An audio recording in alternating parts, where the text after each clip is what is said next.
Start calling out your family members. 1, 2, 3. Hemmitt family, Shaw family, Davis family, Ferguson family. Start calling out your family members. Ashe, Ashe, Ashe, Ashe, Ashe, Ashe, Ashe, Ashe, Ashe, Ashe, Ashe, Ashe.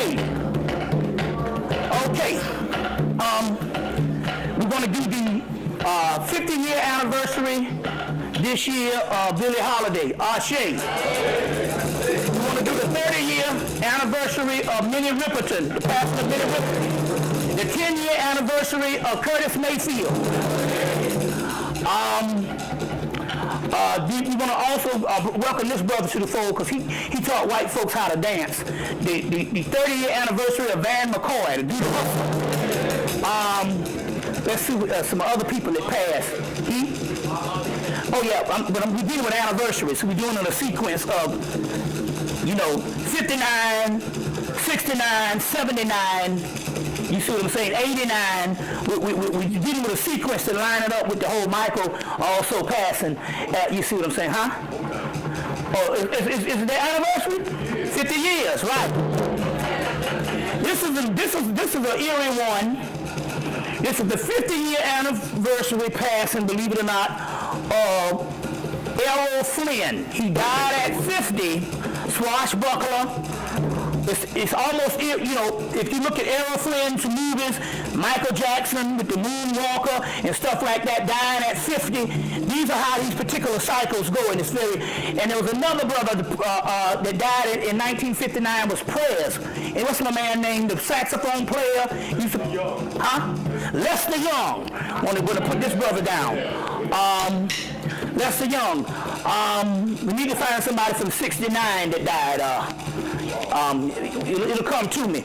But it's just interesting here that one of the major ones is the 50-year anniversary of the passing of Billie Holiday, and one of her best friends was Lester Young, one of the greatest saxophone players. Yes, okay, yeah, okay. Now, I'm going to get behind this table. That way we can, I'm going to get behind this table, and that way we can go ahead and start the lecture. So, to all ancestors known and unknown, Ashe, to all gods known and unknown, Ashe, all right, okay, all right, yeah. So now, these so-called angels, it's just like they said on Hancock, when Hancock asked the woman, his so-called wife, who are we? She said, some cultures call us gods, some cultures call us angels. The angels came to take the place of the netters, which means that in Christianity and Judaism, Christianity, and Islam, because they were trying to front this thing off of monotheism, which is impossible. It's impossible to have a working system with monotheism. You see what I'm saying? This unknown, unseen God. So the actual priests understood that the gods, what you call the God one or the one God, when it appears, it can only appear through a multiplicity of different formulas, different entities, which make up the one God and God one. So you got the one God in Judaism and Christianity, and in order to explain that one God, those multiple deities become the angels. You get it? So the netters become the angels. That way that they can still have a legitimate system of the one God being explained through the angels or the angelic host. You see what I'm saying? As in Islam, the same thing. You get Gabriel. I think you get Michael or Michael, but you also get the 99 attributes of Allah. You see what I'm saying? So there's no such thing as a monotheistic system. It was always a multiple system that the ancient Egyptians, which E. Wallace Budge figured out the last year of his life in his last book, From Fetish to God, Ancient Egypt from Fetish to God, and he figured out that the Egyptians or the Canaanites understood what was called the one God or the God one. And they said that those multiple letters were like pieces of the puzzle, and when you put them together, they represent the one God or the God one. We're gonna go over here. We're gonna go over here, and that way we can we can operate on this side some. The one God and the God one. So these angelic hosts are nothing but the same multiplicity of what you call the netters. You see, the netters. So we tapped into Raphael was actually one of the first coming. Actually, believe it or not, if you get that lecture I did during Christmas, right before Christmas in November, we talked about the angel Samuel, and Samuel came first, and then but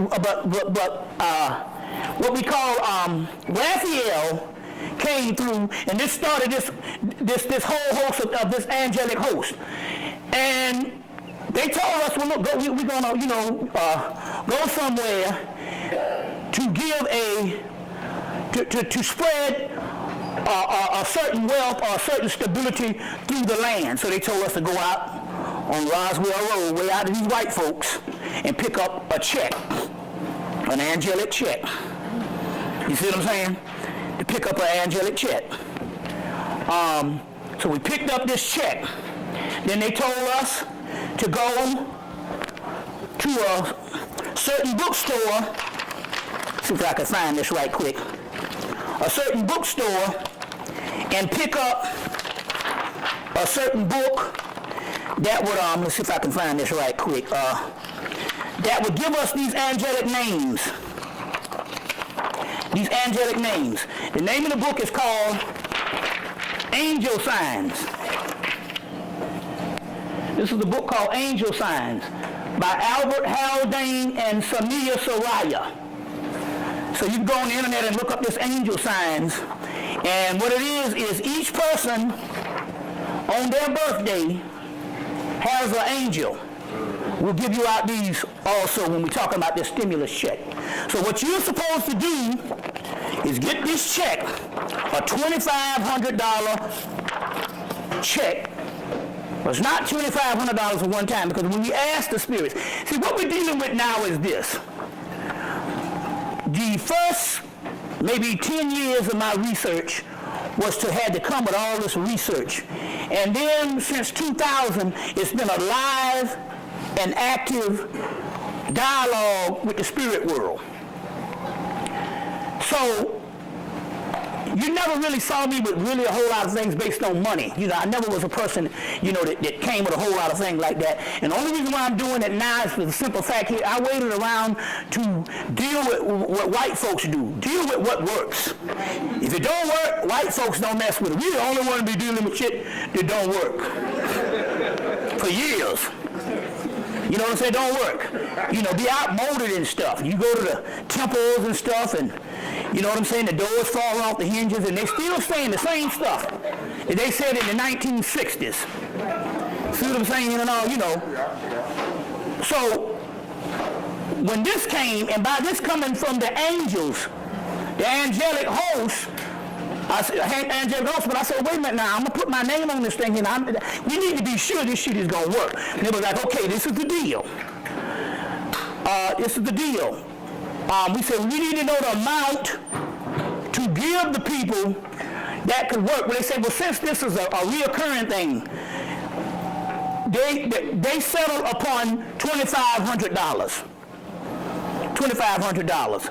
And the reason why is that because I gave them a sister called me back in 1997. They had gone, they paid $100 to get into this ritual in Philadelphia. And once you got into the ritual, they had food, they had dancing, but they gave out this money ritual. You see what I'm saying? So, to Urzuli. So I went to Ohio and I gave the money ritual out to two sisters. And when I came back about 2 months later to do a lecture, they was like, man, it didn't work. Man, it didn't work. I said, how much did you say do? They said, 10 million. 5 million. I'm like, wait a minute, hold on. Let's not be ridiculous here. So at first, so we settled on a reasonable price. They said that, look, that we can deliver $2,500. As you notice, this check has an 8 in the corner, which is infinity, which means it's not just one $2,500. Yes. It's multiple times. And it's very key because it's interesting here Because as of the last month and stuff, this stuff is picked up that the goddess Lakshmi, which is the goddess of wealth and prosperity, has now come on board to help assist with these particular energies. And it's interesting here because this particular woman, Doreen Virtue, PhD, has a book out called Archangels and Ascended Masters. Archangels and Ascended Masters, and here she includes Lakshmi up in the host, as well as Hathor and all the rest of the deities and stuff. She includes them. So it's interesting here. It's called Archangels and Ascended Masters by Doreen Virtue. So they say, well, look, $2,500. Now you can go under $2,500. You might put 1,000. You know what I'm saying? You might put 700, but you can't exceed $2,500. Now, this stuff works. So we've been doing this since Mother's Day. Started out in Baltimore. Been doing it Mother's Day and stuff like that, and I've had no complaints. Now try to understand prosperity here. The $2,500 a lot of times doesn't necessarily have to come on a monetary level. You see what I'm saying? There's things that add up to $2,500 that you will receive, and if you did the calculation, you say, oh, that's $2,500. Or there's certain things I received over the course of this week. But it could actually be cash. You see what I'm saying? So I implore you to get this check, and you're going to get a piece of paper like this. You're going to get the check, and you're going to get a piece of paper with your angel names on it. Now, this is the interesting part. So let's say, give me your birthday. What's your birthday? June 13th. Okay, from between June 13th and 17th, your guardian angel is called Kali Yael. So you're going to take Kali Yael, and you're going to write Kali Yael right up here. I think this was mine. This was Bobby Hemmitt. So mine was Ha-Hasi-Ya. So you're going to say your guardian angel, you're going to put Ha-Hasi-Ya right on top. You're going to put $2,500 in the box. You're going to put now. What's the date? You say, well, hell, now. Now. You're going to write my name. I wrote my name, Bobby Hemmitt. Then you're going to write $2,500 here. And then you're going to put, I just said spiritual supplies. You could say extra income, or something like that right here in this particular part.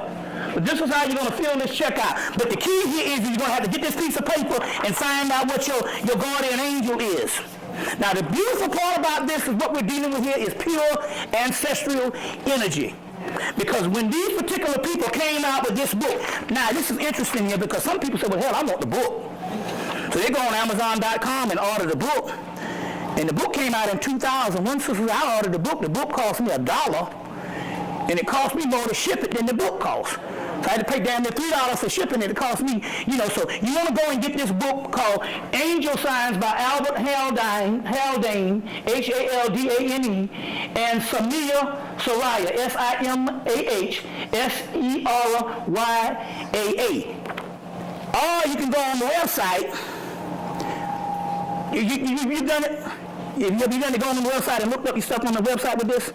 Is anybody access the website? You can take this book, go on the website, type in Angel Signs and type in the author's name, Albert Haldane and Samia Soraya, and the book will come up. Then I think they have a page number. You tap in the page number and you can go straight to your guardian angel because the person is helping you. You want to know most of what they're about. So it's about 2 or 3 pages on this guardian angel, and you read all this stuff on this actual person that sets over your birthday. Right.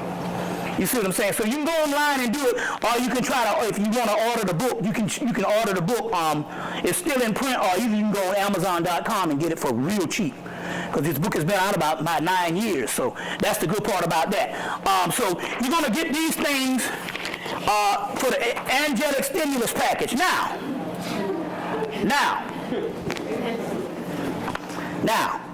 you want to get, I'm going to see if I got a big one in here.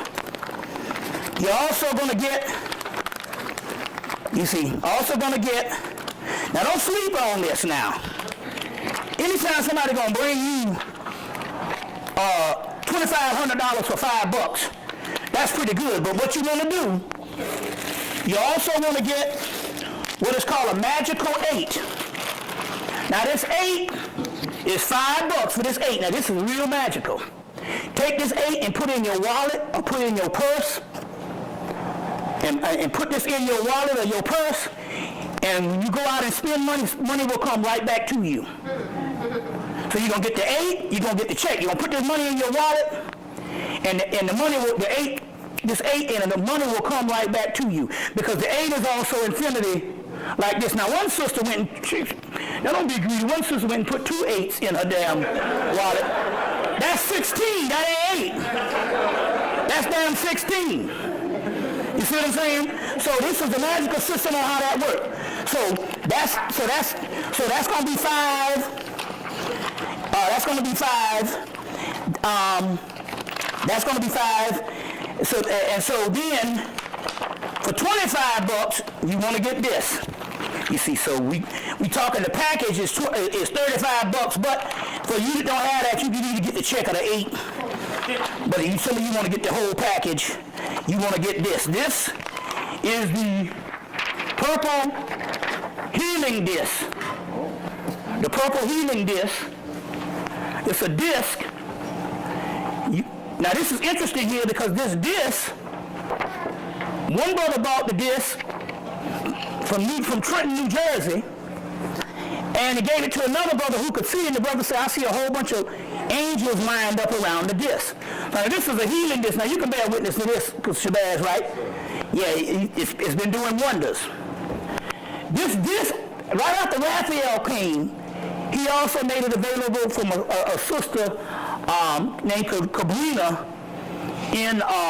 out in California. I did a reading for her, and she said, well, look, I want to send you this purple disc, this healing disc. I'm like, yeah, well, you know. She said, because every day, I can't go to sleep at night ever since I put this disc on. I said, well, I don't go to sleep until 4 o'clock at night anyway. You see what I'm saying? I said, so my energy is very high. And so she said, no, I'm going to send you and your queen one of these purple healing discs. So we put the purple healing disc on. And this thing gets rid of stamina. I mean, it gives you stamina, gets rid of fatigue. It gets rid of stress. And those are the first things that do, get rid of stress and fatigue. Then because it has this angelic energy behind it, this is tachyon energy. You heard of the tachyon energy in the movie Land of the Lost that just came out. They had a tachyon, what do you call it? A tachyon meter, a tachyon amplifier. That's called tachyon energy. This was energy that was pulled down from the 9th dimension by Nikola Tesla. Tesla's birthday was yesterday? Oh, okay, great. Right on the money. Nikola Tesla pulled this stuff down. He used to go on, the brother C. Fumanel said that Nikola Tesla used to go up into the Akashic records and bring down these particular designs. So one of the designs in this particular stuff he brought down is called tachyon energy. And there's also, they talk about tachyon energy in Star Trek, as well as the Watchmen movie.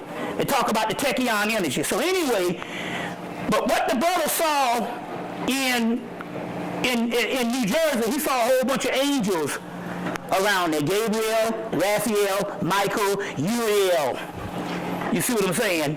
That was around the particular disc. So what the disc does, because it's an intelligence from another dimension, over the course of months, it might work on different things. So at first it got rid of the fatigue, got rid of the stress. Well, I really don't have no stress. I live a stress-free life. You see what I'm saying? I was telling Panic the other day, Spirit told me, go get some pork and beans without the pork. You go get the bushes of vegetarian beans and get some cut up flanks and beans. Cut them up and put them in the beans and some rice. I ain't did that shit since 8th grade. See, when the spirit calls, you got to do. They say, get the vet. You ain't gonna do the pork, but go get you some. And for you vegetarian, they got vegetarian franks. Or even for you ones who don't eat beef, they got turkey franks. But get you some franks and beans. And I took them franks and beans, and I went to another level. Now, the key is, now we want to get nutritious with this. So what you want to do is you want to go to the store and you want to get some Bush barbecue grilling beans. Because once you eat that barbecue sauce, the next morning, your ass gonna clean out like no other. But get you some, I'm telling you, I went to another level because when I ate them franks, them cut up franks in that shit, I went back to like 1975. Now you know that's some straight up down-home Negro stuff there now. You see what I'm saying? With them franks and them beans. You know what I'm saying? So sometimes you have to go on a journey. You have to tap into, you got to tap back into things. Now let me tell you what the science is on this. The methodology of healing is this. If you sick, sometimes you have to take your mind and your energy back to a time when you wasn't sick. You see what I'm saying? So what better time when you wasn't sick than when you was in the 8th grade? So you have to basically take a certain amount of energy. So when I tapped into it and it said, your taste buds are actually cosmic computers because they got melanin in it. And they store memory. You see what I'm saying? That's why black women are very heavy because the simple fact you have more melanin in your taste buds, so therefore you can taste food better. You see what I'm saying? And as a result, you tend to eat more. See? But, so your taste buds have memory, so you want to go back to a time when you wasn't sick. You see what I'm saying? Like, I'm walking in the grocery store and the spirit would go, get the Klondike bars got out of ice cream sandwich. You remember the fucking ice cream sandwiches? But the Klondike bar got out of ice cream sandwich. So Klondike, that's name brand, that's premium shit.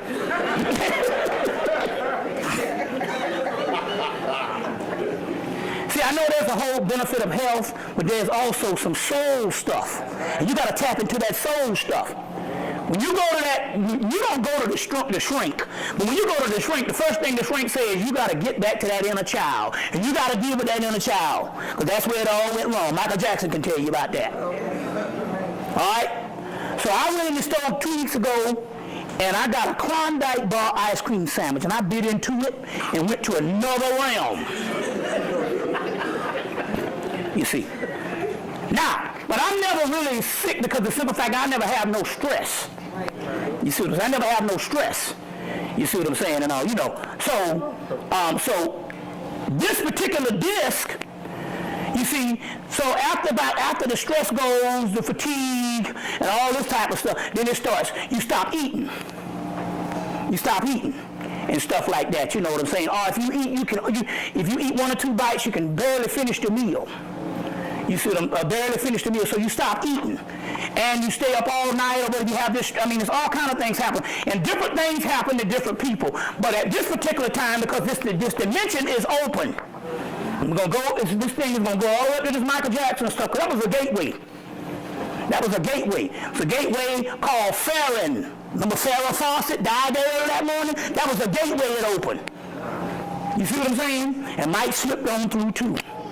You see, but that's ahead of the thing. But you want to get this particular healing disc, $25, and this thing now is we getting reports of healing cancer. Got one guy, father was dying. he got a phone call. They said, your father's on his deathbed, he died. And he's like, oh no. And he saw his father in a vision go up to a purple cloud and come back down completely healed. Completely healed. So we got those types of things. My queen, her father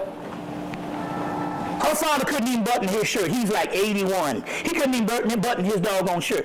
We went down, and so when we first got the disc, she started wearing the disc. She started getting better with her putting on the disc. But what happened was we went down and put the disc around this nigga's neck, and this nigga would end up shampooing the carpet.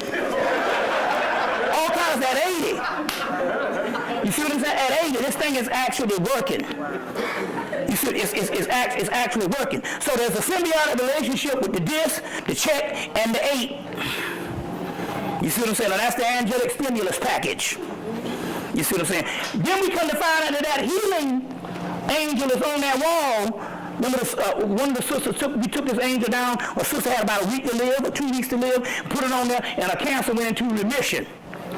Come to find out that's Raphael also, the singers of healing. That's so if you take that picture and put it over your bed, you could also heal. But you want to get a hold of this thing right here for healing. And also we found out it enhances dreams, and it's also good for prosperity. You see, also good for prosperity. I had for the last 3 years, every spring when it comes from winter to spring, I get a toothache. A change in the weather, I get a toothache. I took this disc, because it got a string around it, and put it in my mouth, and fell asleep. And when I woke up, it had all kind of brown toxins on the disc, and my tooth was completely healed. Completely healed. So you could take the disc, and whatever's aching you, you could put it on the part of wherever's aching you or whatever's thing, and it can actually heal you. The mystery here is, let's see. The mystery here is this stuff is coming from an angelic realm, the ninth dimension.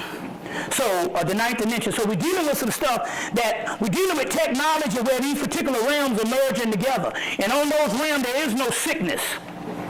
You see what I'm saying? There is no sickness. There is no decay. So as a result, you see what I'm saying? This stuff is actually coming together. We've been sending these discs out, and people just been bearing witness. You see what I'm saying? So if anybody got some ailments, you got, whatever the deal here is, you need to get this particular disc. But this particular disc can help you on all types of levels. And all, you see, I think Shabazz is taking martial arts, and it's been helping. I know how that is. You know what I'm saying?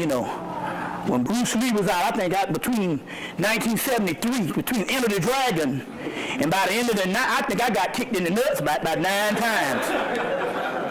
You see, I kicked for almost 8 years, just kicking with that whole Bruce Lee thing. You see, you know how that stuff go. So that's why now with karate movies, I say I'm burnt out on some kung. Anybody remember that phenomenon in the 70s? Some of y'all ain't old enough. I mean, this thing here gripped. They did a thing on in the black community. They said they liked the black exploitation flicks and kung fu flicks. And it was a phenomenon. You see what I'm saying?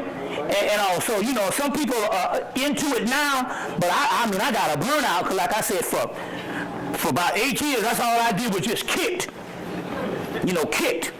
You see. So that's very interesting. Y'all all right? Well, let's go into some other things. Let's go into some other things right quick before we go into because we got a lot of things. We got to lead up to the Michael. We got to lead up to the Michael. So what happened was, here, I want to show you this. I want to show you these right quick. I'm going to show you these right quick. There's some good times. Even Jermaine said it. Jermaine said he sacrificed. You see what I'm saying? He sacrificed. He said, all I brought him here to make the world a better place, and then all I took him. And then Marlon, that's the one. Marlon was in the background for 40 years. Never, Marlon came and made it show. He came out at the end, and what did he say? He said, my brother was an angelic host. Remember he said that? See what I'm saying? Yeah, and he told his brother to say hello to Marlon. He said, say hello to my twin brother. You see what I'm saying? So it's some interesting stuff here. So this is the tarot card, the Lovers. Now this is the Archangel Raphael. You know, naturally he would look different if it was the African version, but that's not the point. The point here is anybody that's trying to express knowledge got a right to draw the image in their own image. See what I'm saying? So don't get mad at white people because they trying to explain some stuff. You see what I'm saying? They got the right to draw. This is from the 18. This is the Rider-Waite deck. So this is from the 1800s. But this is the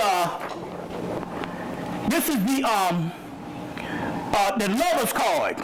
And these two people are here together, and they say when the two are made one, which is talking about the masculine and the feminine balanced, that they said that is the coming of the Lord or what have you. Anyway, they are being washed over in this cloud. They're thinking this is a cloud, but this is actually Archangel Raphael, and it's his garment is purple. His garment is purple, so that's what the whole purple disc thing is about. You see what I'm saying? And that's why all this stuff comes together, and it's just eerie. We're talking about this angelic stuff, and then the Michael thing happens. It's just amazing how on point this stuff is.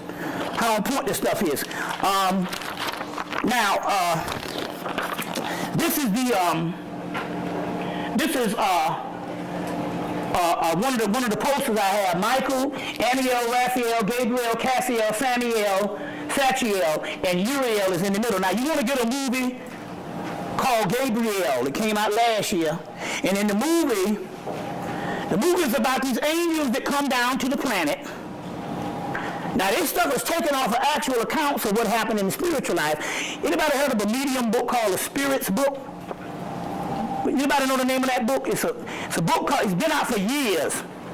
It's called The Spirits Book. And they talk about how these entities up in the heaven realm say, man, I'm going to go down to earth with my powers and I'm going to rule. But when you get incarnated down here and get into a physical body, the first thing happens is they put a baby brain on you. And once you get that baby brain, you might have been the God of heaven, but all of a sudden, you know what I'm saying, I could stick a fingernail in your mouth, you'd be chewing on it. You know, so they stick that baby brain on you, and it's a form of mental retardation. Now, some people never come out of that mental retardation. Yeah, we know a few of them. But I don't want to get it wrong, because that mental retardation and that and especially the Down syndrome, those are very advanced, and autism, those are very advanced beings.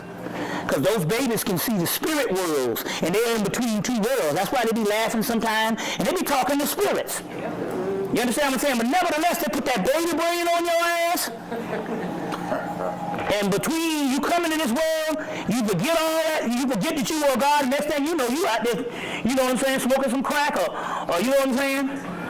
You know, or whatever type thing, you know what I'm saying? Eating out the trash can and shit, eating some pork skins, or what have you. I ain't had none of them in years. You know, now once I was a vegetarian for years, but I never could go back to the pork. And I mean down south, they hear some shit called hog cracklings. Anybody ever heard about them? It's a hog crackling. It's a big piece of hog skin, and they put barbecue sauce on it. Man, it's heaven. But what happened was, I became a vegetarian for a couple of years, and then you can't never go back to pork after you get that, because you will die. I mean, that will, you see what I'm saying? But nevertheless, you come down here thinking you're going to rule, and when they put that baby brain on you, you see, you forget it all. So this movie, Gabriel, is a movie. Gabriel is the last angel to come. Michael, Uriel, Raphael come down. He get down here. Raphael is a Uriel is a drunk. You see? Uriel is a drunk. Raphael, who's supposed to be God of healing, is sick, laying in the damn bed, sick. Then they had some feminine angel come. She came down. She started selling pussy. He was called Gabriel. Then there's a whole thing with Michael at the end. This movie came out last year. And Michael takes himself out by getting stabbed through the heart. See what I'm saying? And even Gabriel had to just commit suicide. It's just trying to show you that down here on this physical realm is hell. You see, and it's just interesting here. It's just interesting here on certain things. I want to show you this. Because see if I can get another one. I want to show you some stuff because yeah, I'll show you these two. Anybody saw the last Eddie Murphy movie? With the little girl was predicting investments and stuff for her father and stuff. But anyway, what it is children's drawings right now. If you got children, try to save anything or try to get them to draw, because those are going to be sources of healing. Now, when I was last time I was in Atlanta, did a lecture in Atlanta, I did a radio show and I was talking about the indigo kids was born between, the light bringers was born between the late 40s on up into the baby boomers up into the 70s. Then the 70s was the indigo kids. Then the 90s and the 70s and the 80s was indigo kids. And then the 90s was the crystal kids. And then in the 2000s, the rainbow kids. I think this was a rainbow child. It was a rainbow child, or even he was a late crystal child. His mother brought him to the lecture. So he was standing all up, and I had to stop the lecture and let this little boy get up there and talk. He said he was from an avatar. He's an avatar that sits over a certain realm from a certain dimension, this guy, and he draws these spirits. And he had a big old thing of spirits, and I was like, look, I got to get your mama number, so we can go to damn Kinko's or someplace and get these pictures Xeroxed. So at the end, he said, well, I can't give you these, but he tried to pull a fast one on me. He said, I think he was about 7 or 8. He said, but I can give you these. I'll sell you these for $1. So I looked at him. I said, oh, man, I'll give you $10 for them. So what it was is he decided that he was going to take all the ones that, well, he didn't know what was going on. He was going to take the evil angels and give them to me. Trying to palm them off on me. And I'm like, brother, you don't know what you just gave me. So this is evil angel rank number 1. And this is evil angel rank number 10. I was like, man, thank you. Because what I can do, you don't understand. Evil just means more powerful. And he had 2 dragons in the bunch too. And stuff like that. And this stuff is very powerful, but I say this to say that if you can get a hold of any types of children's drawings, you see what I'm saying? Anywhere from, I guess, from 10 on back. Because, you know, the more ego you develop, the more the spirit becomes encased. You see what I'm saying? And dormant. So you want to get them when they're innocent. And any kind of drawing you can get from children at a certain age is innocent. Like that sister right there, she can draw up some stuff, she can heal. You can take those drawings and set them over your bed and heal. You can take those drawings for prosperity and stuff. But these are very powerful ones this little brother drew and stuff, you know, drew. But I just want to enter those types of things as they come up. Y'all all right? Okay. Now, what is happening here? What is happening here is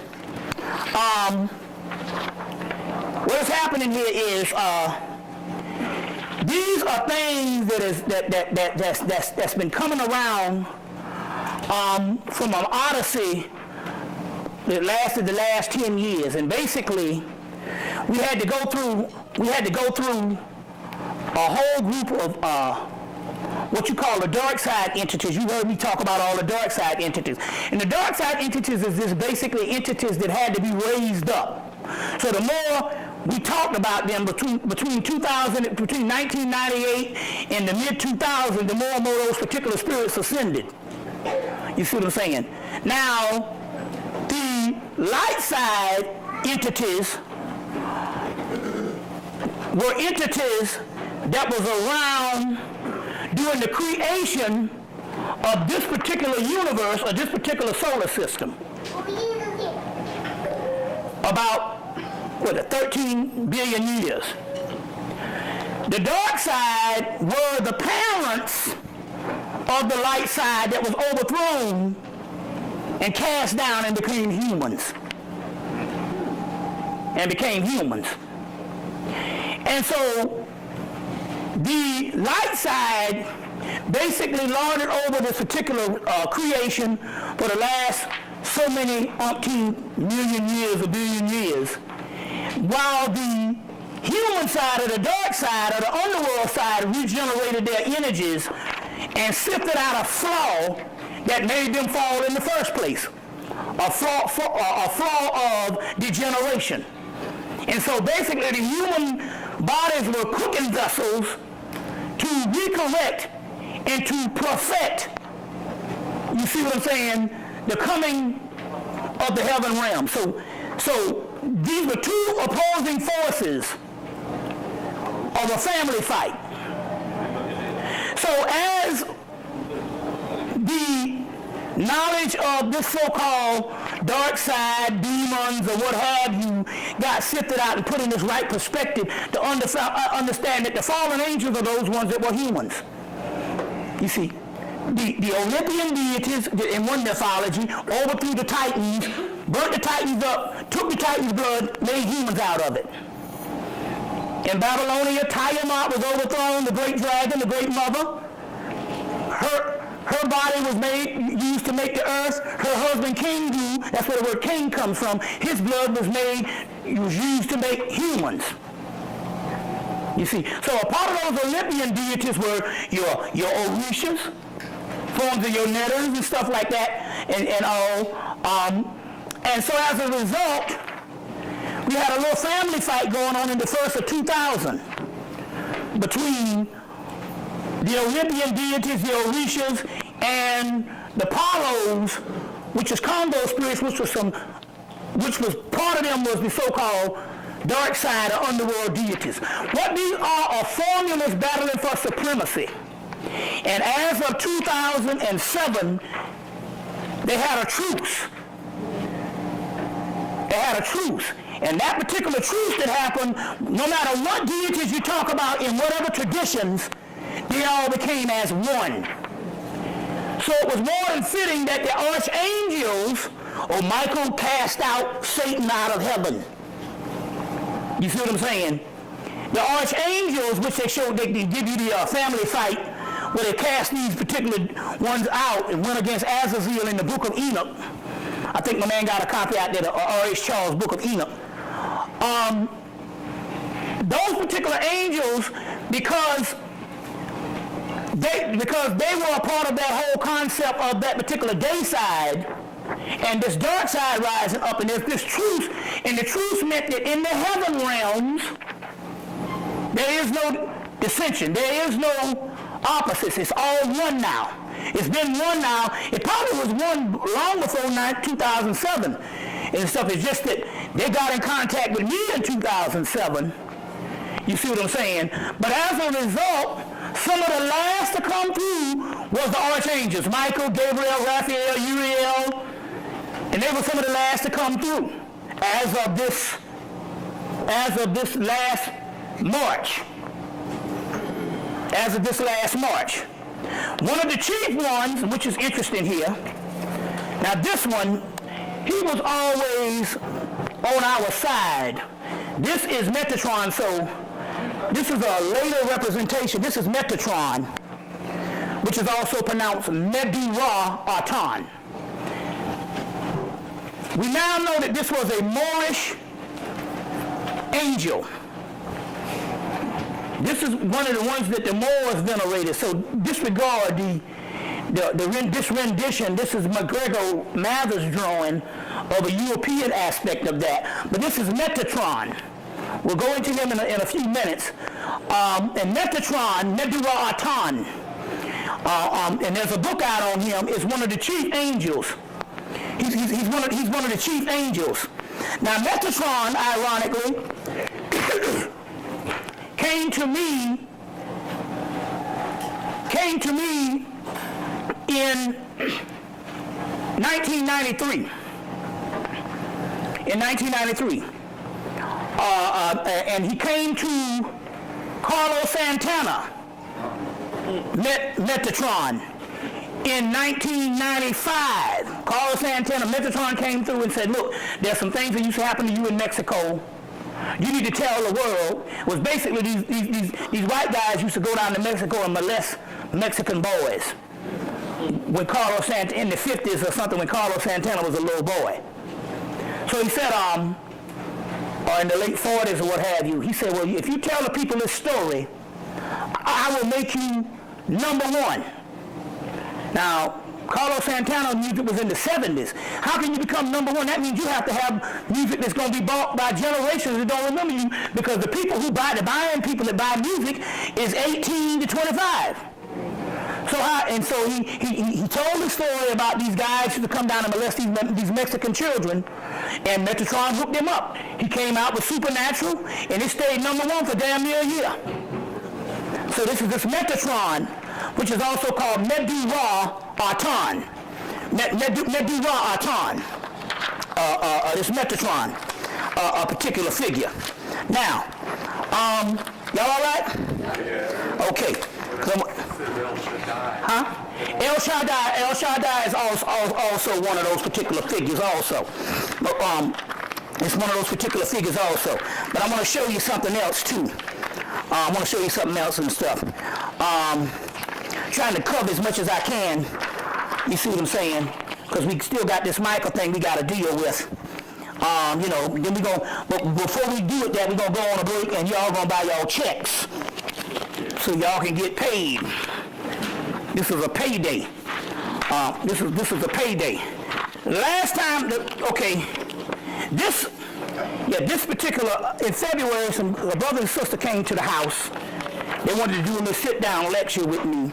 And the sister said that she was pregnant and she was a little worried about the baby. What's the thing, you take the picture or what have you? The first sonogram, they were saying, well, we see a little bit of problems or whatever. She was worrying about the baby. I'm going to show you this picture here. I wanted her to send me a color one, but I guess she did the best she could. She said she was worrying so much until when they took another one of the sonograms, the baby came out like this. This is the picture of the baby. Now listen. The baby has got his thumb up saying, hey, mama, I'm okay. This is a real picture. Now that's some shit there.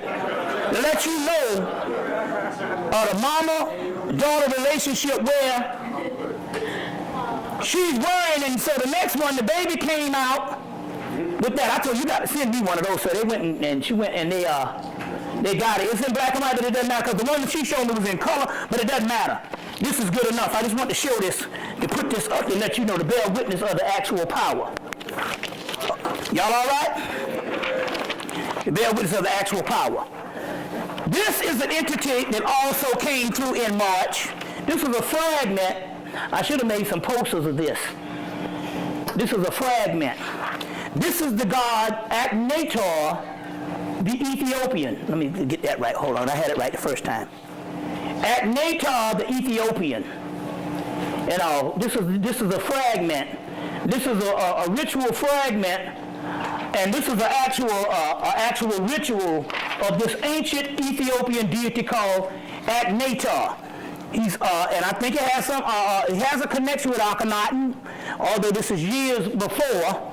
I know he's a form of Metatron, Medulla-Atan. He's a ancient form of the god Heru Horus as Ra Heru Kahudi. He's also a form of the angel Awas that I used to talk about, whose number is 418, which my flight this time was actually 418, coming into New York. So this is, but as you can see, this Afro-looking figure. This is Akhenaten. This is the Coptic.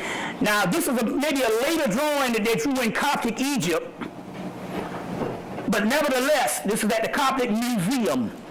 We're looking in the face of an ancient primordial Ethiopian deity called Akhenaten. So you want to at least write down that name, Akhenator,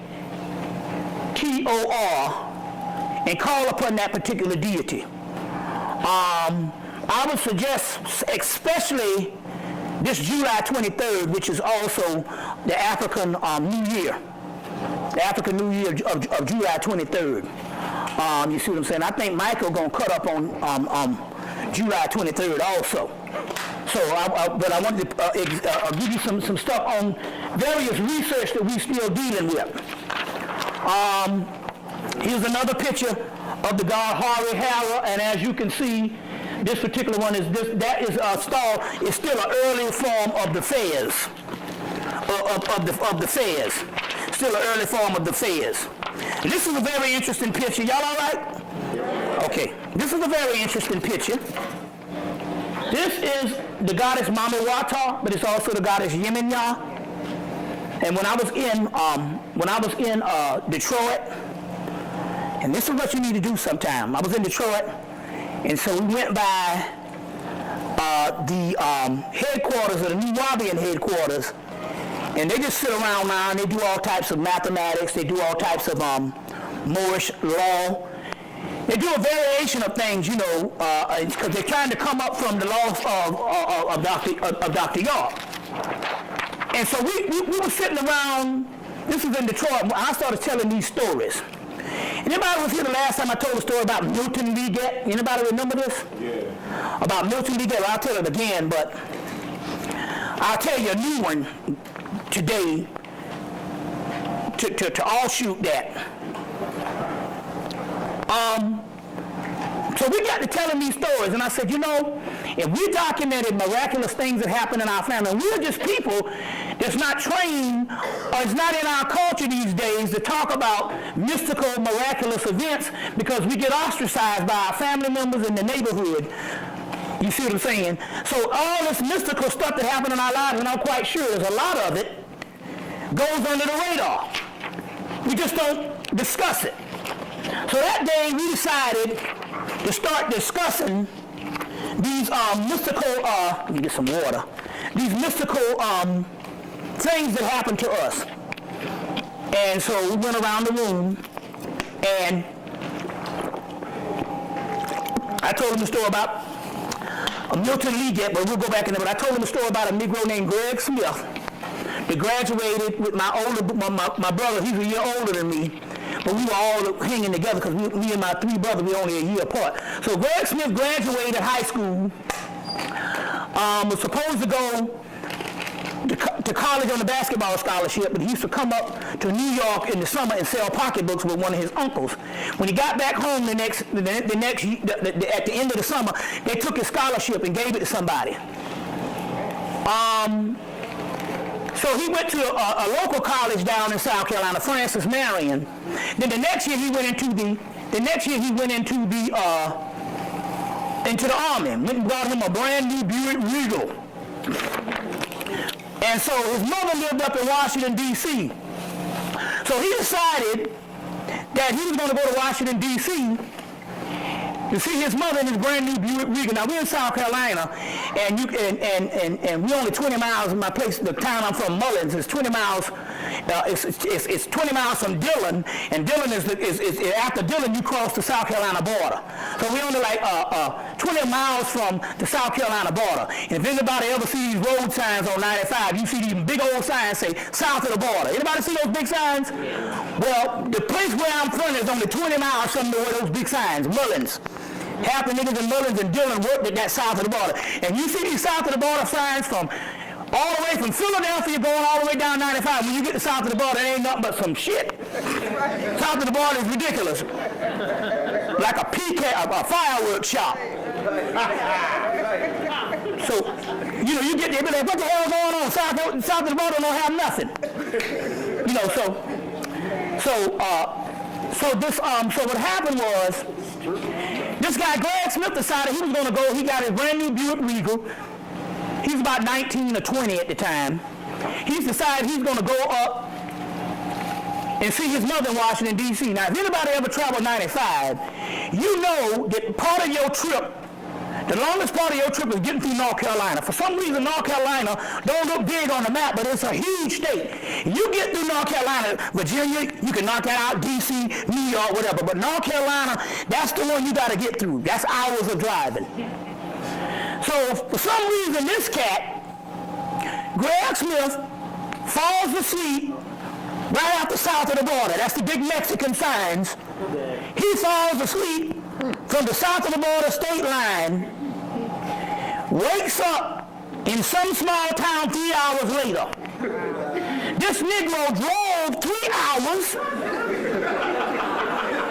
sleeping at the wheel. Nigga was sleeping, cutting some Z's for 3 hours through the state of North Carolina. And he woke up in some small town with some old country sheriff going, "You all right, son?" And then when he looked, it was almost 3 hours. He said he remembered falling asleep at the South Carolina, North Carolina state line. Now, what is the mystery to this? How could this man drive for 3 hours sleeping? What happened was, he was down south. They said he was born with a veil, which means you're psychic. And he used to see spirits when he was young. But he had a tall, dark-skinned black man used to run him raggedy through the neighborhood when he was like 6 or 7. And he would be crying. This tall, mean, dark-skinned black man, about a 6'2" black man, I think he was like 6'4", would run him through the neighborhood because Greg was like 6'3". And he would be crying and say, "What is wrong with this boy?" So what happened was, his grandmother said, "Hey, wait a minute, the guy he's describing is my husband, and my husband was mean as hell. But he had died." So she did what she did. She got on her knees and she asked the Lord for her husband, or to take this vision away from him so that the husband won't run him ragged no more. All right? And it went away. What happened tonight on the 3 hours when he was driving sleep? He would have been a dead man. But that uncle who used to, his grandfather, it was his grandfather, who used to run him ragged, got in that car at the state line and drove that car for 3 hours and parked it at that red light in that small town. You see what I'm saying? That's some amazing stuff.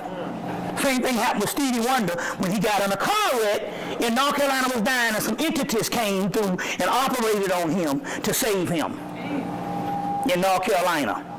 You see what I'm saying? I guess they didn't want to happen what happened to Charles Drew. Charles Drew is the man who invented blood transfusion. And gets in a car wreck in North Carolina and dies. They bled to death because they wouldn't let him in the hospital. You see, wouldn't let him in the hospital, a black man in the hospital. So Stevie Wonder does the same thing in the 70s, and they operate on him. And after that, his stuff went to another level with the songs In the Key of Life. So this is what happened to Greg Smith. So we're sitting around and we're trying to tell people. Well, and people just started coming out telling the story. One guy said his father went to the doctor, and the doctor told him if he stopped drinking liquor, he gonna die.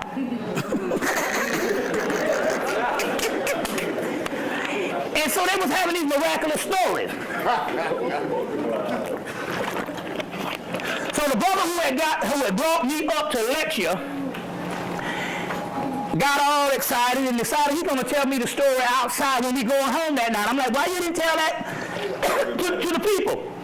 And he said, "My father, who don't believe in nothing, who's a no-nonsense kind of man, he don't believe in nothing spiritual. He's a technical, no-nonsense man. Said one night he was swimming, and he fell one night he fell into the river, and he was drunk, which means he was going to be dead soon. And he said a mermaid came up and rescued him. That's the same figure right here, which they tell you in the Caribbean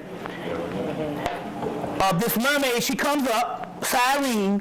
If it's a man that she likes, she's real beautiful, fine. She comes up and takes him under. He goes to, and takes him under, and they never see him again. Now, these are stories that's been happening since we've been into the Caribbean. This is Mami Water, Yin and Ya, or what have you.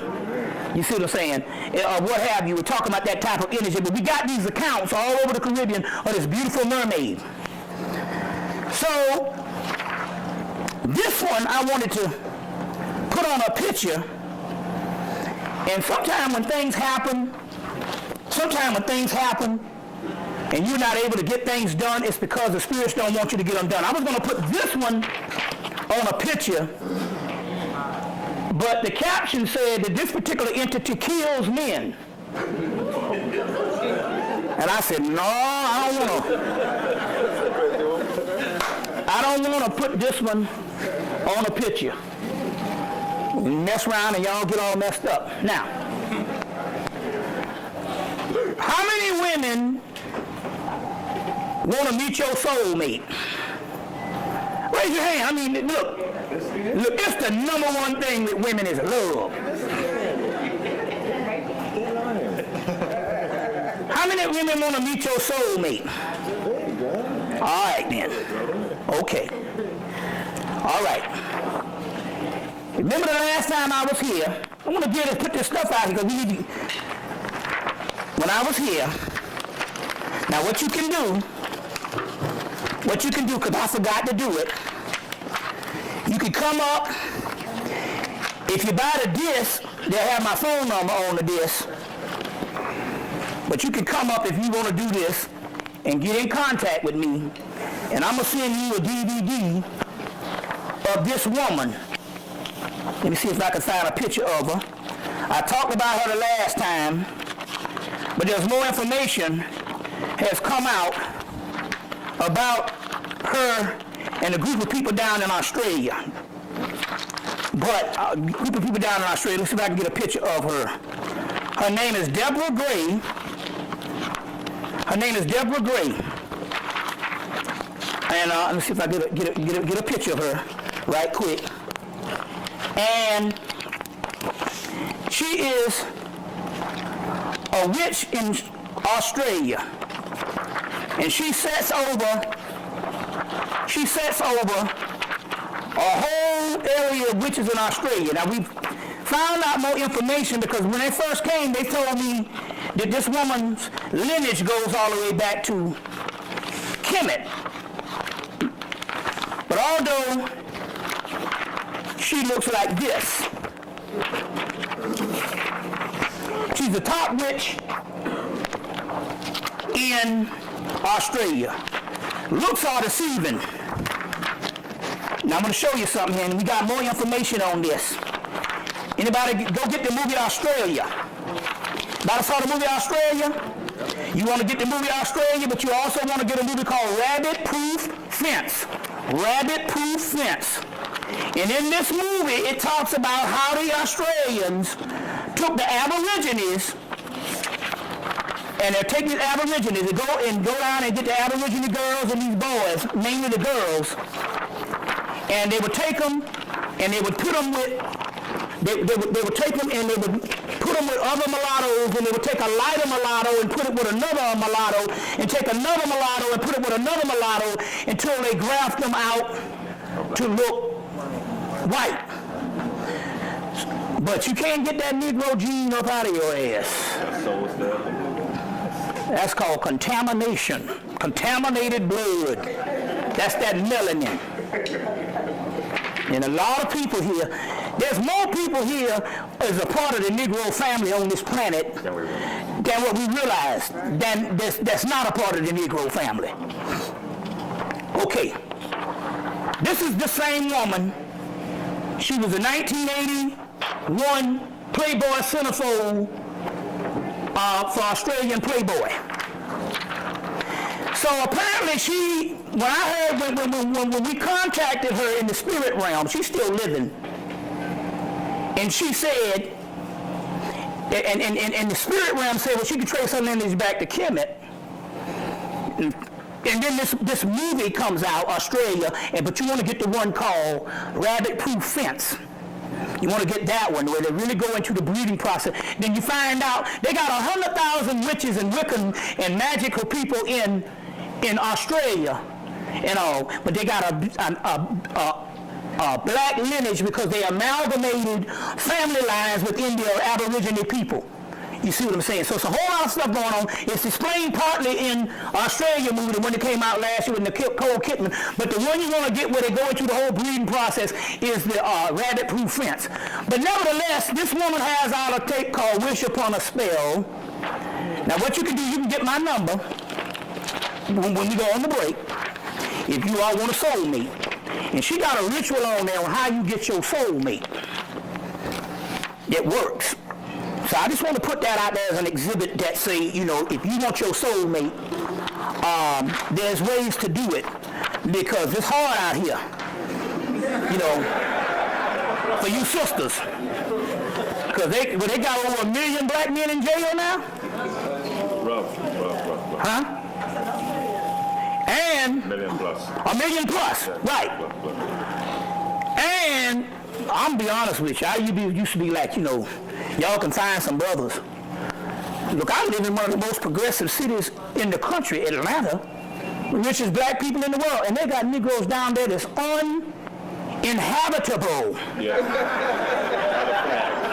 Right. They got niggas down there, man. They got niggas walking around in pure grease.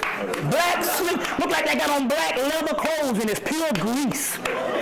Eating out trash. Man, it's some shit down there, man. And this is supposed to be the most progressive city.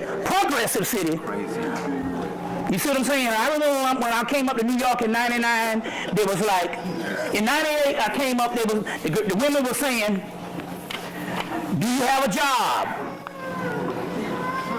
There was like, no. Okay, we can deal with that. And then it was, do you have any, are you married? No, first it was, are you married? Yeah, well, we might can still deal with that. Do you have a job? No, well, we might can still deal with that. And then when I got up in 2000, it was like, are you crazy? That's the deal. Are you crazy? Look, but I tell you what happened. We had 2 crackheads come to put a clutch in our car. Put a clutch in our Toyota, me and my queen. That's a $300 job, $400 job. They did it for $150 each. These niggas showed up at 7 o'clock at night. I says, get ready to be dark soon. We put some lamps out there. Them niggas got up under the car and put in a clutch in black dark. It's some genius shit. On crack to the 25th power. They put in a clutch on black in the black dark. Shit is driving. There's a few bolts missing. Because one of the guys said, he said, you got a couple of bolts, about 4 or 5 bolts missing and shit. They disconnected the air conditioning, but they put that clutch in the black dot. Now that's from the spirit realm to do that. And they were spiritually enhanced on that crack, on that rock. Now, anybody saw the movie Ombak? Where they had a skull or a Buddha head, and the Buddha head brought wealth and prosperity to the village, and then they stole it, and they had to go on a quest to get the Buddha head back because they stole it and put it on the open market in the city. It's called Ombak. Well, this is another head. This is the most deadliest head known to man. This is a picture of the goddess Durga in her most destructive form. And this is a head somewhere in a museum, and this head here is hardly never shown, but because I'm a collector of rare things, I collected this head. I just want to show you this head and stuff like that. But this is one that I would never advise selling, because if you put this thing in your house, You see what I'm saying? You put this thing in your house, it might be some consequences and repercussions based on. This is one of the most powerful heads. No, remember the Spike Lee movie, The Miracle at Santa Ana, and they was talking about these heads. You get these mystical heads, they're very mystical. And this is one of the most powerful heads known to man. So I wouldn't really put this out, but this particular head is so powerful that let's say we had a form of warfare where we needed to go to war with somebody or with the government or whatever type thing. You could take these heads and put these heads in everybody's home, and it would obliterate the competition. But I'm going to show you, we have this kind of energy. This is in some museum somewhere in this world. It came from India. But I just wanted to show you these exhibits. Y'all all right? You want to show you this exhibits. Now, this is a goddess called Pomegara. Pomegara is, you can look her up on the internet. Pomegara was a prostitute, and she ended up getting beat real bad in the streets, and she was dying, and nobody would help her. So some gay guy came out and helped her, and right before she died, she transformed into this goddess. She said, "I was actually this goddess Pomegara, and because you helped me, I'm going to help anybody like you if they call on me." So she was a goddess that ended up, this is down in South America, so she's a goddess that ended up helping gay people and stuff like that. Now, what is the moral to this story? Am I trying to tell you to go out and buy you some lace drawers or some shit like that? You know what I'm saying? Am I trying to tell you, buy you a little teddy and shit? No, I'm not talking about that. The moral to this story here is down here, the only true person that has the favors of the gods and the protection is the people with the most pristine heart. If your heart is right, you see what I'm saying? You can't be judged. So whatever that gay person was, his heart was right. You understand what I'm saying? That's the heart chakra, and as a result, they show favor on him. So it's also saying that, the Egyptians used to take this brain and throw this brain away. It was the heart that they was interested in when they embalmed it. You see what I'm saying? So they got part of Michael Jackson's brain. Yes. You see what I'm saying? They got part of that, but see, here goes again. They got part of it because they're talking about toxicology in my butt. You don't even have to have a head. You can have a toxicology report with any part of the body. The finger can tell you what kind of drugs. Now they got the brain and stuff like that. Number one, because they can do. Number one, it's policy that the greatest figures in the world, that the skull and bones and those particular people do rituals. They got Geronimo's skull and stuff like that. That's one of the things also. They probably got his pineal gland. And the mama and them, you gotta have them burying them, they're waiting for the portion of the brain back, but then, hell, they can give them back any part of meat. You see what I'm saying? They can give them back any type of thing, but I know they got that pineal gland. But it doesn't matter, because the real key here is the Egyptians, they threw the brain away. It was the heart that was the center of the soul. And you see what I'm saying? So Michael actually is getting a pharaonic funeral by them tampering with the brain. So they're thinking they're doing something on one hand. You see what I'm saying? But in actuality, they are enhancing the situation, because the pharaonic thing is you throw the brain away. It's the heart that's the key, because the heart is the true center of your true essence. You see what I'm saying? So the moral to this particular story of Pomegara is you judge people based on their heart and their actions. You understand what I'm saying? Now, Michael Jackson, now we did find out, and for some reason, we was doing the jam sessions back in September of 08, and we just asked the question, did Michael Jackson ever touch any child? And the spirit world said, absolutely not. Absolutely not. Said absolutely not. But it has come out now, one of his accountants has come out now, all during the funeral, said that this man gave over $300 million to the black community and black charities. So we're talking about a man with a huge heart, and that's the thing that, you know, that you deal with. You judge people based on their pathologies. Well, let who in here who ain't crazy cast the first stone.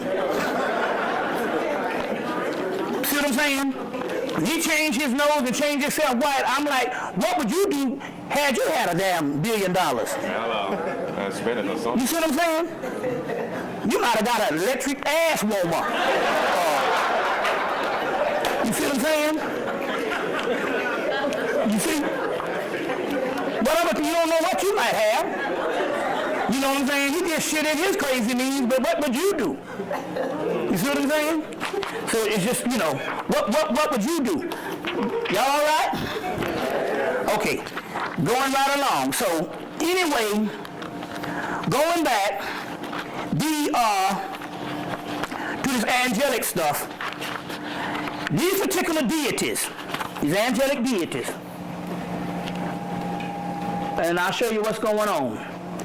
I told them, I said, well, you know, you all was in charge of putting us down here. You all was in charge of putting us down here. So why are you returning now? And they say, we have produced a certain light. I need to tighten my damn belt up. We have produced a certain light in us now, and they need that light within us to raise them up. You see, what happened here is this. When they started out, we were very old. We were their parents. We got overthrown and became their subjects because we became humans to go through this ordeal where we could regenerate our light and sift out the flaws, never to fall again.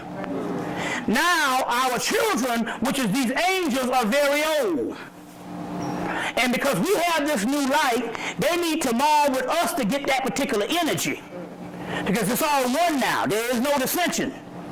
So they need the energy that's inside of us. So they need to feed on our light, thus, so that they can grow strong, because we have the light now. That's why they're coming to us. On the other hand, because they have the know-how of the cosmos in the heavens realm that we have forgotten, they raise us up while we give them the energy to raise them up. So what is happening here is a union of the gods in heaven. This shit here is on. And what we're going to show, this is why they're back. This is why they're back. Now, this is called the Sudarsha chakra. This is Vishnu, and they got this disc. Now, this is very important that you listen to this, because there's a link between this disc and this disc here, and your chakra system, mainly your third eye and your heart chakra.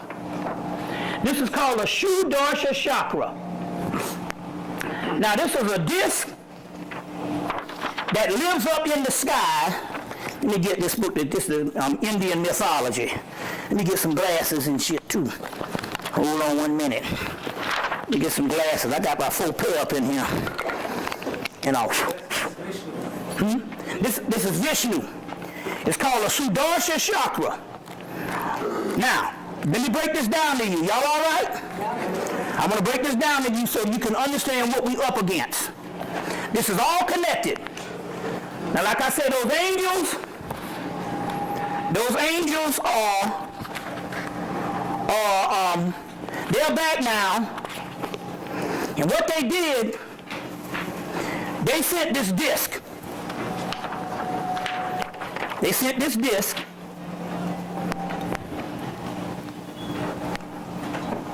Two of my discs turned silver. I'm like, hey, what the hell is going on here? It's not supposed to happen. But what they was doing, they was coming through the disc. Remember, the brother said that there was some angels around the disc. And they was feeding off my light. It's an endless source of light. And it was, while they fed off that light, they fed off that light about 2 months. I think I went through 3 discs. They was feeding off that light, and thus they was empowering me. But in so many words, that's how they was coming through. They was coming through this particular realm. Now, the disc or the chakra. Let me show you this. Y'all all right? Okay, I'm gonna get this right. I want to get this right. It's called the Sudarsha chakra. Okay, hold on 1 minute. The Sudarsha is a beautiful disc. Its name is one of the name of Vishnu. I'll show you this right now. Show you this right now. This is the sleeping Vishnu. The sleeping Vishnu with the fez on. Okay? The sleeping Vishnu with the fez on. You got that?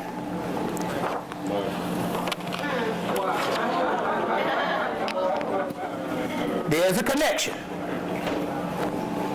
This is the sleeping Vishnu. I'm going ahead of myself.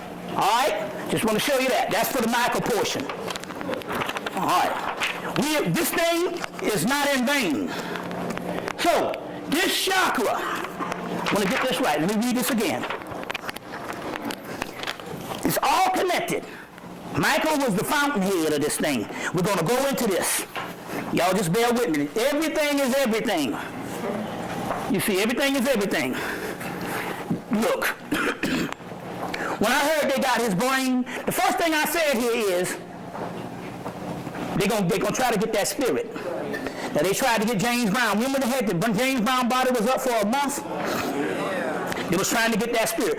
But you can't, there's ways they try to trap spirits, but these spirits are so advanced, they couldn't get them. So Michael's was secured a couple of days afterwards. But anyway, they snatched part of that brain. You see what I'm saying? And you best believe the brain that they're going to give him back ain't going to be the Michael brain. But it doesn't matter, because the good part about it here is if they snatched it before he died, then they got ways to keep shit alive, and they can study stuff like they can keep your brain alive for forever.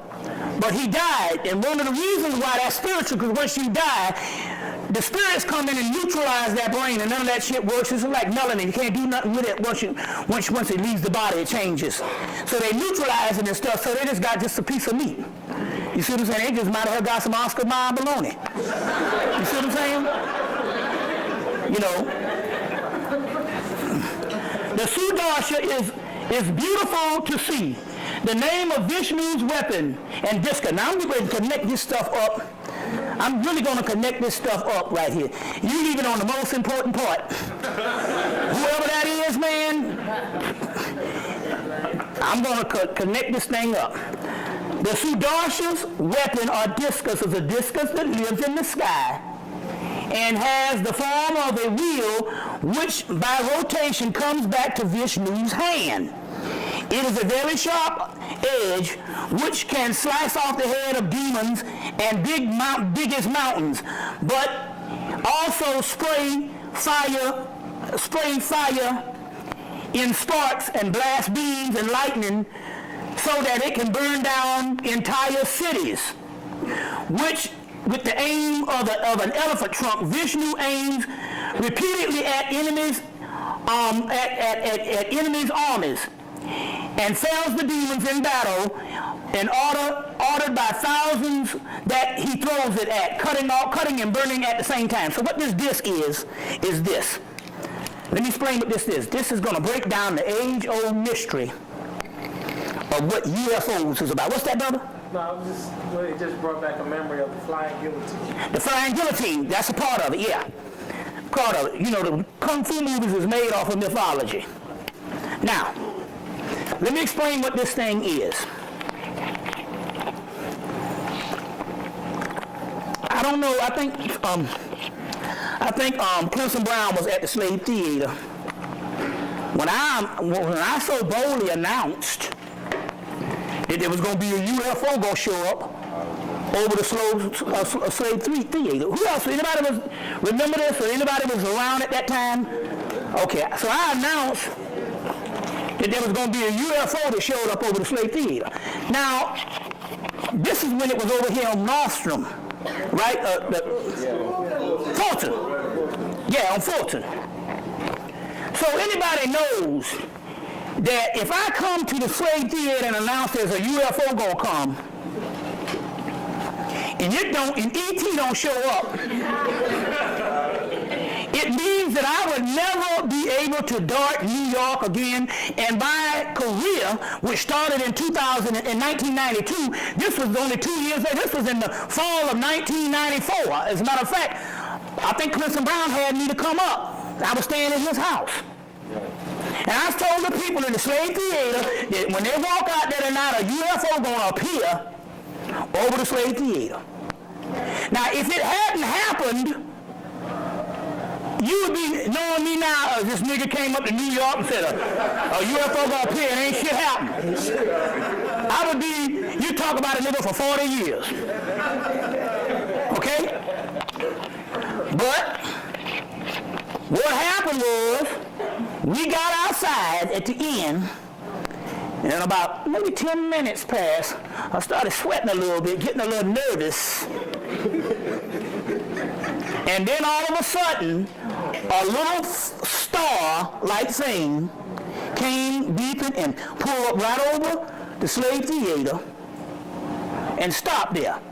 And as a result, I'm in Harlem 2 days later at the Dempsey Center, and people that was at the slave theater is bearing witness. We got it all on tape. We got it on tape, me making this claim that's going to happen, and we got it on tape that the next 2 days later, the people bearing witness, this thing showed up. All right. The mystery here is that these things look like, they don't look like tin cans. That is the government telling you that these things, let me tell you, anytime stuff come on the History Channel, they have these UFO files. They don't put stuff on the History Channel for you to learn nothing that's going to be vital to you. They put stuff on there for deception. You understand what I'm saying? For deception.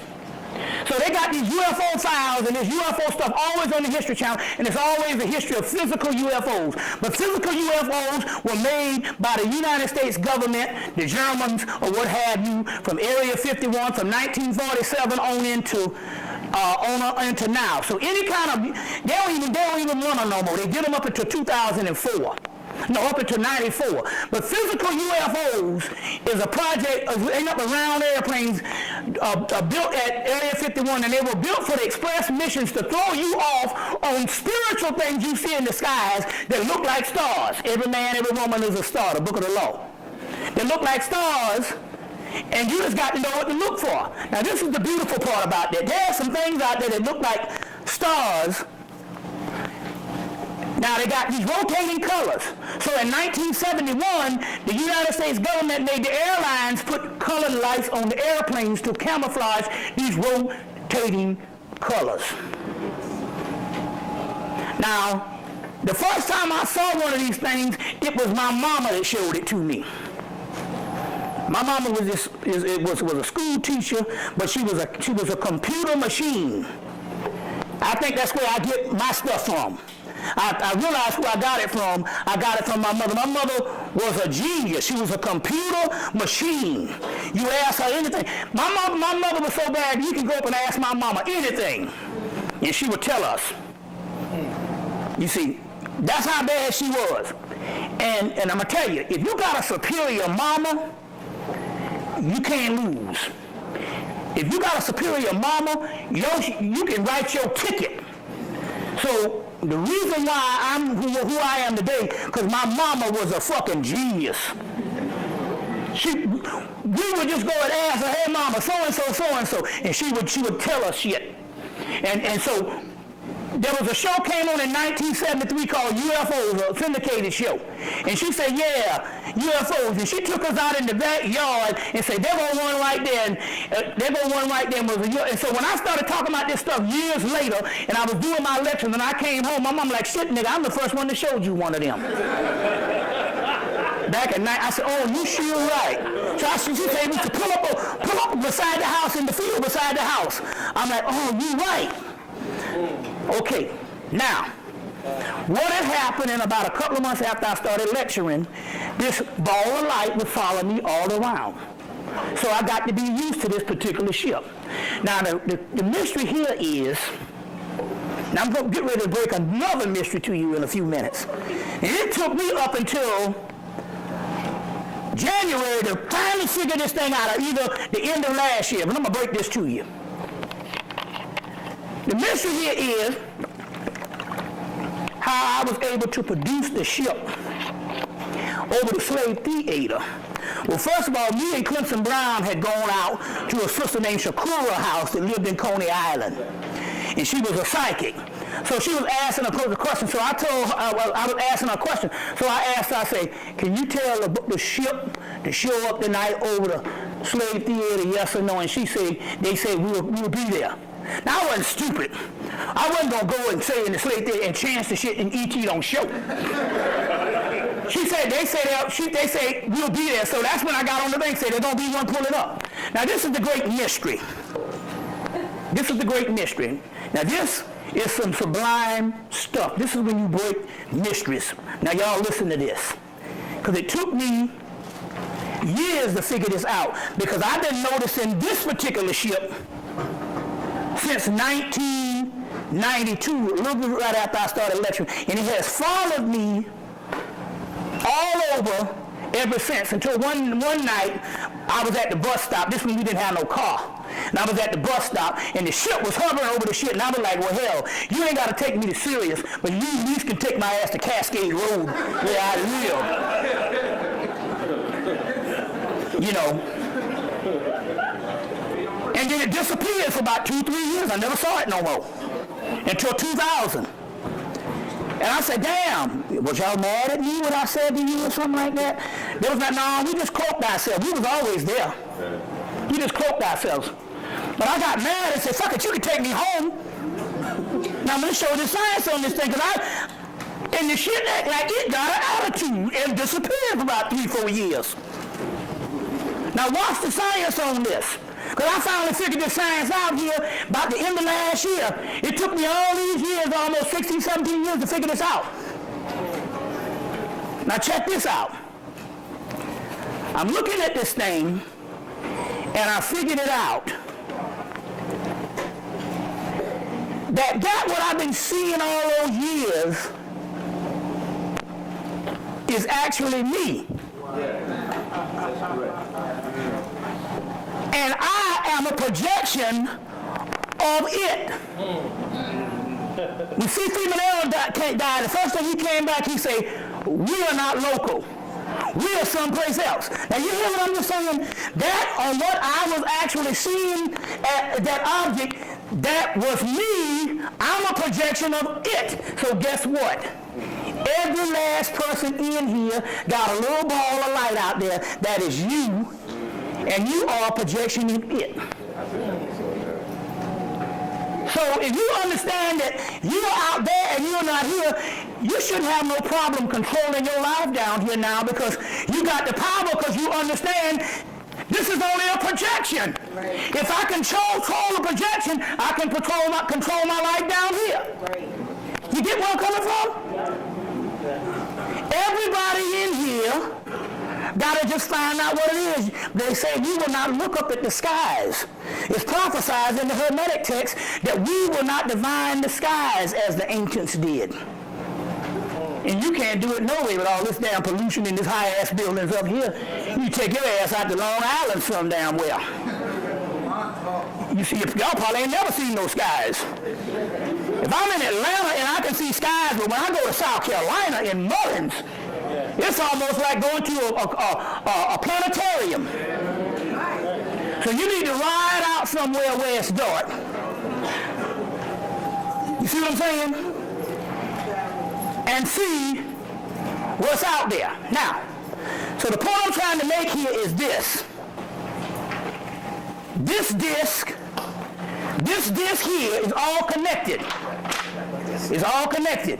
But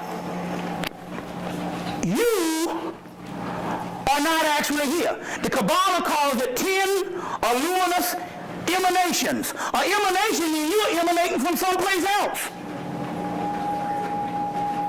You see, this is freedom. This is freedom. You see what I'm saying? This is all an illusion. You're emanating from someplace else. You all getting this? You see what I'm saying? So this is how, but this is why the government will tell you about the physical stuff, and you keep looking for physical ETs. That's to throw it off of you. You're the only alien that's coming. But you are a luminous emanation, but you are a projection of something that's not local, and you right up there in the sky. That's what they tell you, even in the Lion King.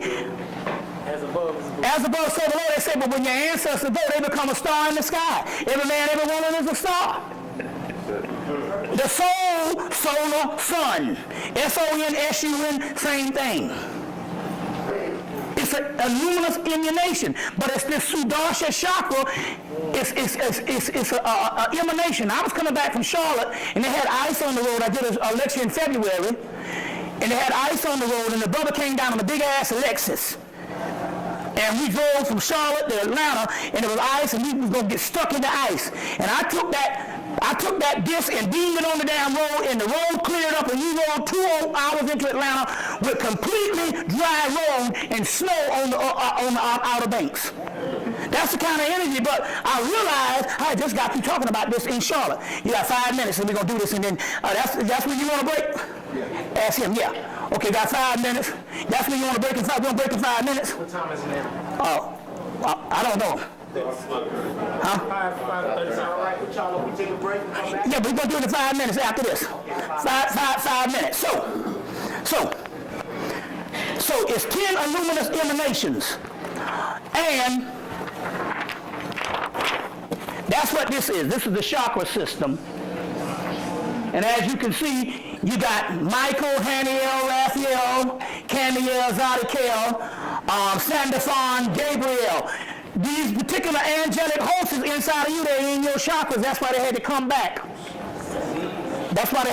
This stuff is in you. This stuff is in you. Now, one of the last angels that battled, to come back through was Michael, the Archangel Michael. So in order for the Archangel Michael to come back through to this earth sphere, Michael Jackson had to leave because he was holding a great part of the Archangel Michael's energy was inside of him. We're going to go back into this when we come. So Michael Jackson had to leave in order for Archangel Michael to return to this particular earth sphere to be encoded in your chakra system, which is your solar plane. This is interesting here because this is where a lot of people were feeling pain when Michael died. You see what I'm saying?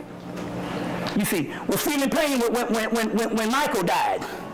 You see, so he had to leave. So we just grasping the surface. Now, I want to get into one other thing before we go, and that is this. Y'all all right? Yeah, this is some amazing stuff. I'm doing pretty good to say that I ain't even touched my notes. I haven't even touched my notes, but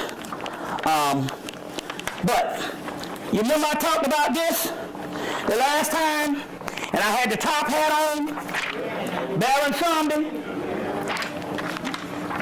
Baron Samedi is the god of the cemetery. And it's not by mistake that Michael, his last interview for Ebony, he wears the top hat, and I was talking about the top hat. You see what I'm saying? Talking about the top hat. So we're going to go on these particular mysteries. But that's the whole Baron Samedi thing. Michael wore the top hat. That's a sign of his ascension. I was talking about that the last time I was here. Baron Samedi, the god, which is Saturn, the god of the grave. Now we're going to go into, so there's another angel that appeared. And they said when this angel appears, he will inherit the age of Archangel Michael. It's a Saturn angel, which is a form of this particular deity. We're going to get into that when we come back. We're going to get into that when we come back. So now, a few other things. I think we can. Let's see here. Did I cover most of that stuff at this particular time? Yeah. What we're going to do is we're going to go. Okay. Good. Okay. Now we're going to go to a break. The people is interested in the check. How long is the break? I don't know how long that break is. There's a 40-minute break. Yeah. Please support your vendors. Please support your vendors. Now, Too long? get this check. I was told 40 minutes. I was told. Yeah. Now. Oh, shit. That's a little one, though. Oh, no. Zeolite is one of the most amazing minerals of our age. Millions of people have been using detoxification supplements to remove harmful toxins, pollutants, heavy toxic metals, as well as to balance pH levels, lower the risk of viruses like cold and flu, support the immune system, and improve nutrient absorption. What is zeolite? Zeolite is a volcanic ash that forms over time when ash and lava react with alkalized water, resulting in a compound with a very strong cage-like structure and a negative charge. Zeolite is one of the most fascinating and powerful nature remedies available. Great to detox and balance your body. Health benefits of detoxing. The removal of excess heavy metals can improve overall health. Detoxification helps balance a body's pH levels. This product provides 30 capsules, 1 month supply, ships within 3 days. Purchase now at night and daynetmarket.com.